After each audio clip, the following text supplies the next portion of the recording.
So I've been thinking a lot about social media recently, and specifically like what makes social media cool. Because it's not like an uncommon opinion that social media feels kind of stale.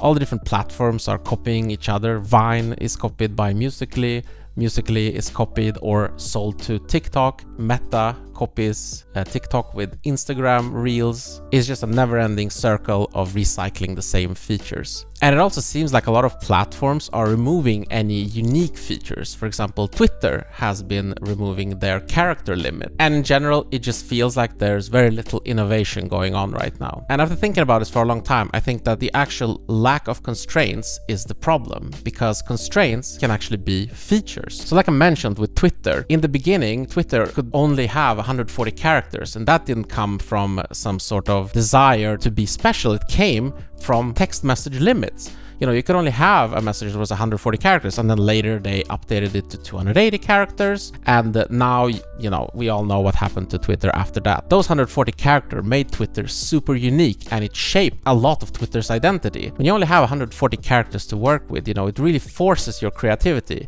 You have to be succinct, you have to say things in a very, very like eloquent way. We also got a lot of cool things out of it that we don't think about, like Twitter threads, you know, or these long chains of posts. Because on Twitter, every post can have responses separately. It became this kind of branching path that you could take down the sort of metaphorical chimney of a thread, which is like super interesting. And that was things that were just a happy coincidence following those limits. And it gave Twitter a very unique identity. Then we have Vine, and originally Vine had a limit of 6 seconds for videos. And that wasn't because they had like some sort of plan in mind. It was because of technical limitations.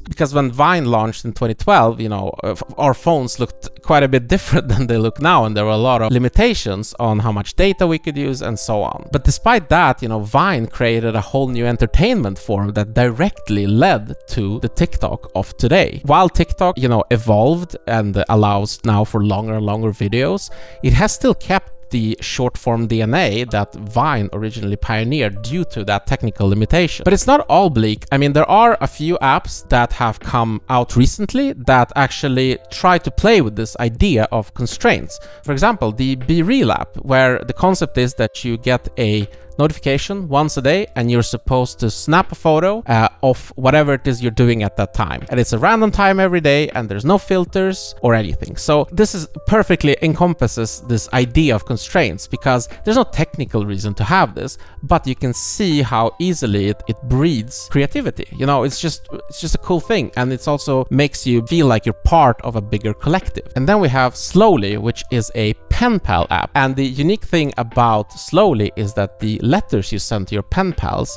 actually take different amounts of time to arrive depending on how far away you are. So for me, who lives in Sweden, if I message someone in Stockholm, that's just gonna take 60 minutes to arrive. And if I message someone across the world, like let's say in Australia, it's gonna take the better part of a whole day. You know, that simulates the kind of classical experience of having a pen pal, where you're like, you sent a letter and you're eagerly like waiting for them to respond. But it gives it still that little modern twist, because in Slowly you can actually see when somebody has sent your response. And I think that's really cool. So you see that somebody has sent your response, and you see when it's going to arrive.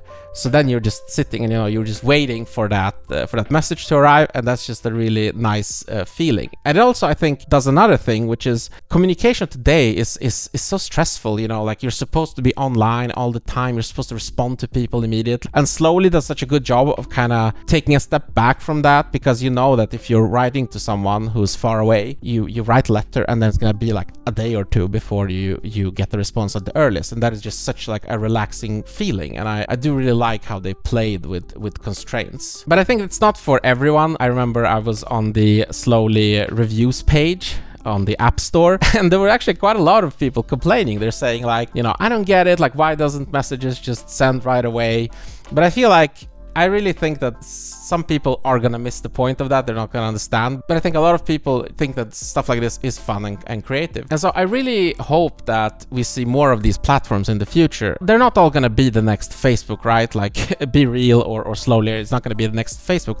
But that's okay, because as long as we keep trying out new things and we keep delighting ourselves, you know, with new creative ways of expressing ourselves, I think that's worth it already. So maybe the next cool thing is a social network where you can only post haikus, or a Instagram where you can only post hand-drawn images. Those are just like some examples, but I think you see the point that I'm trying to get at here. So I would love to hear like what you think about this. Have you thought about like constraints as an actual like feature? Have you thought about creating a platform like this that has some sort of unique constraints? Please share it in the comments, and thank you for watching the video.